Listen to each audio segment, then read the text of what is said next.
Bienvenue à tous, c'est le club que vous retrouve pour décortiquer l'actualité de cette semaine qui s'est déroulée ici en République démocratique du Congo. Comme vous le savez, le vaillant soldat de FARDC se sont révélés plus que déterminants cette semaine parce qu'ils ont pu réussir à repousser le M23 et les Rwandais qui les soutiennent du côté de ces positions des trois antennes. Mais également Kibati qui a été nettoyé pour permettre à nos populations d'évacuer normalement à leurs occupations. Malgré les bombardements qui partaient de ces montagnes, la MONUSCO avec la brigade ont essayé de tirer pour une fois et de travailler notamment aux côtés des FARDC. Alors que ces offensives militaires expliquent une stratégie beaucoup plus affirmée par la République démocratique du Congo.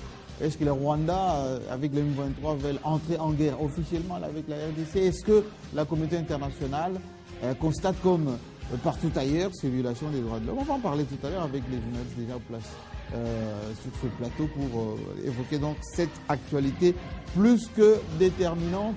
Deuxième actualité, c'est aussi cette réunion exceptionnelle qui s'est tenue à New York, au Conseil de sécurité, qui s'est réunie en urgence compte tenu des bombes qui pleuvaient sur Goma, tuant des civils. Le Rwanda a été officiellement, pour ne pas dire directement, épinglé par le Conseil de sécurité, mais les sanctions ne sont pas venues, même s'il y a eu isolement entre guillemets diplomatique. Est-ce que c'est encore la politique de poids de mesure? On va essayer d'en parler tout à l'heure. Alors, les journalistes présents, c'est toujours Mike Mukebai, que je précise, est toujours journaliste. Il n'a pas changé parce que j'ai lu le blog ce matin. Vous le placez déjà dans les convives des concertations nationales, mais alors qu'il n'est que journaliste, s'il y sera, il sera à titre de journaliste accrédité. Ça, c'est le moins qu'on puisse dire. Déjà présent, est-ce que j'ai contredit cette vérité ou c'est plutôt ça la situation? Moi, je suis journaliste. Là, ce que vous dites là, vous m'informez. Oui, on a lu ce matin. Vous m'informez. Notamment. Je suis journaliste, je le reste, je me sens bien dans la peau. Pas dans la société civile. Je ne me définis pas comme de la société civile parce qu'en fait, nous sommes les canaux entre la population. Nous sommes un médium.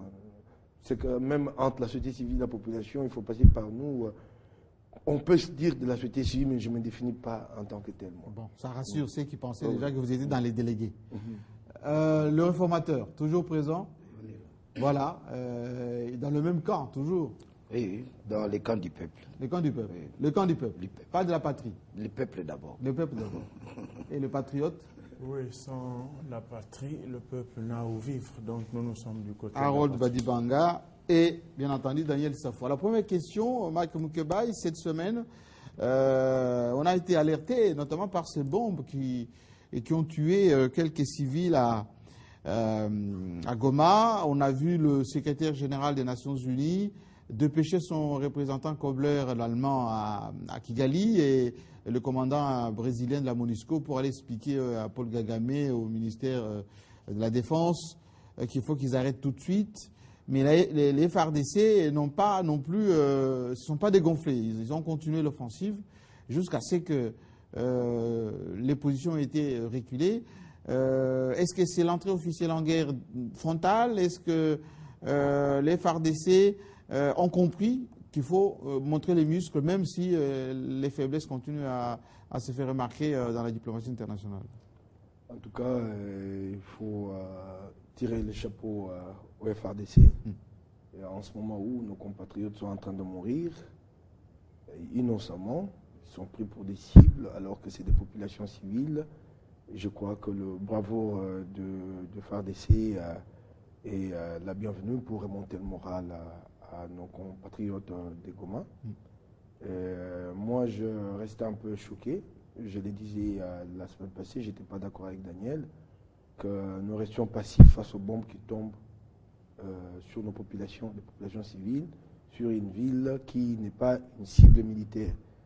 Et je me demande ce qu'attend notre gouvernement pour décider de réciproquer pour tirer des obus sur le Rwanda. Je ne vous coupe pas. Lorsqu'on apprend, il y a quelques instants, que les Rwandais, malgré les coups de semonce de la communauté internationale, se sont infiltrés massivement via Gisenyi. La route de Rumangabo est fermée en ce moment pour permettre ce déploiement des Rwandais. Malgré les coups de semonce, malgré la visite du secrétaire général, enfin son représentant en RDC à Kigali et le commandant de la MONUSCO, pourquoi les Rwandais s'entêtent toujours? Non, moi je crois que cette visite ne sert à rien pour aller dire au Rwanda qu'écoutez, c'est l'M23 qui tire des obus. Oui, chez les vous. Rwandais le savent si ce n'est pas fait avec sa caution. Si ce n'est pas eux qui disent qu'il faut qu'ils tirer chez nous pour... 23, donc c'est un déplacement pour rien. Des gobelins. Oui, pour rien. La brigade a une mission et elle n'a pas encore mis en œuvre sa mission. Plutôt que d'aller à Kigali, il faut que la brigade passe à l'action. C'est quand même étonnant que la brigade lance une mise en demeure, que par la suite, elle recule elle-même et qu'aujourd'hui, elle assiste, à mon point de vue, quasiment impuissante aux obus du M23 qui tue nos populations. Il y a déjà un casque bleu qui est mort, les Tanzaniens, plus les Sud-Africains qui sont blessés. On a vu le commandant de l'armée sud-africaine pointer du doigt directement le M23 et Kigali pour dire il ne faut pas confondre la République centrafricaine avec le Rwanda. Je suis totalement d'accord, c'est bien dit, mais dans le fait, il n'y a rien qui vient. Donc il faut passer à l'acte. Il faut passer à l'acte. Moi, je l'ai dit et je le réaffirme aujourd'hui. Le Rwanda cherche à entrer en guerre, il cherche le prétexte, mais il faut l'amener à entrer en guerre. Il faut faire la guerre avec le Rwanda, comme ça le monde comprendra, le monde viendra le plus vite possible pour un règlement pacifique. Je l'ai dit la fois passée, il nous faut établir aujourd'hui des contacts avec Kayumba Nyamwasa. Je suis désolé, on dira peut-être que c'est des choses qui ne se disent pas. Oui, mais vous êtes 20 ans en guerre, sur un plateau télé, oui. Mais vous quand mes compatriotes sont... Mais là, vous allez donner le prétexte, c'est qu'ils pensent que vous hébergez l'FDLR et vous voulez déstabiliser le Rwanda par du Congo. Je suis d'accord. Oui? Je suis d'accord que les gens le disent ainsi. Oui? Le Rwanda soutient officiellement le M23. Cela ne pousse pas le monde à prendre des sanctions contre le Rwanda ou quand on prend ces sanctions, elles sont timides. Alors, si nous pouvons, nous, aujourd'hui, établir des contacts les plus officiels avec Kayumba Nyamwasa et lui apporter de l'aide, je crois que ça va équilibrer le rapport de force et que le monde comprendra en ce moment-là. Parce qu'en fait, on veille un peu trop sur le Rwanda. Il a connu des génocides. Si le régime de Kagame est déstabilisé, il risque d'avoir de ce problème entre les deux groupes, les deux principaux groupes. Les Hutus et les Tutsis. Il faut, à mon point de vue, aller vers cette menace et qu'à ce moment-là, le monde comprendra. C'est trop que la RDC... Là c'est les Congolais qui parlent ou c'est les journalistes? Non, là, je crois que je suis désolé. Je ne pense pas que ce soit les journalistes. Je pense que peut-être les deux ou plus de Congolais, choqués que mes compatriotes meurent chaque jour, que des gens tirent délibérément sur des populations civiles. Il nous faut répondre.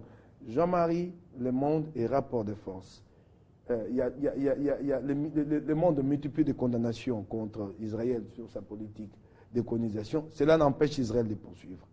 Quand les États-Unis ont décidé d'aller chercher Ben Laden, les États-Unis ont opéré au Pakistan, à Abbottabad, sans l'autorisation des autorités pakistanaises. Je crois qu'il y a des choses que nous devons faire aujourd'hui pour changer le rapport de force, quitte à aller chercher après l'arrangement aux Nations Unies. Ça se passe comme ça partout. Nous ne pouvons pas accepter qu'un État voisin tue des populations chez nous et qu'en retour, nous, on dise qu'on veut faire bonne fortune contre mauvais cœur, que le monde se rende compte que le Rwanda est de mauvaise foi. Il est de mauvaise foi, il faut changer le rapport de force. Daniel Savon.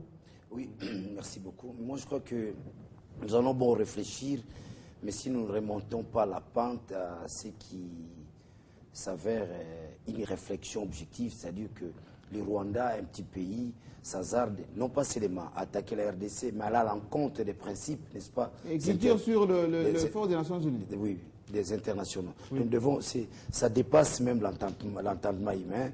Et nous avons vu Saddam Hussein qui a tenté l'expérience et il a copé ce qu'il a copé. Nous avons vu... je reviens évidemment... Milosevic aussi. Hein? Oui, je reviens sur la pensée d'un général français qui disait tantôt, la guerre c'est une bonne chose. Mais elle est plus bonne lorsqu'il y a l'implication de la population, lorsqu'on associe la population. Vous remarquerez quand vous constatez que non, il y a l'infiltration du Rwanda juste pour empêcher les tronçons Goma et Rumagam. Tout ça, c'est juste, on refuse l'implication de la population. Si la brigade d'intervention a pu au moins manifester un petit geste, c'est simplement parce que la population de Goma s'est engagée cette fois-ci dans cette guerre. Malheureusement, nous, de notre côté, au niveau de l'Ouest, nous traînons encore les pas. Il fallait qu'il y ait une implication nationale, qu'il y ait des réactions par-ci, par-là, n'est-ce pas, de la population. C'est seulement ça qui pourra contrecarrer, n'est-ce pas, l'intentionnalité des multinationales. Parce qu'en fait, pousse toujours les Rwandais derrière. Ce sont les multinationales. Ça n'a rien à voir avec les organisations créées après la Deuxième Guerre mondiale.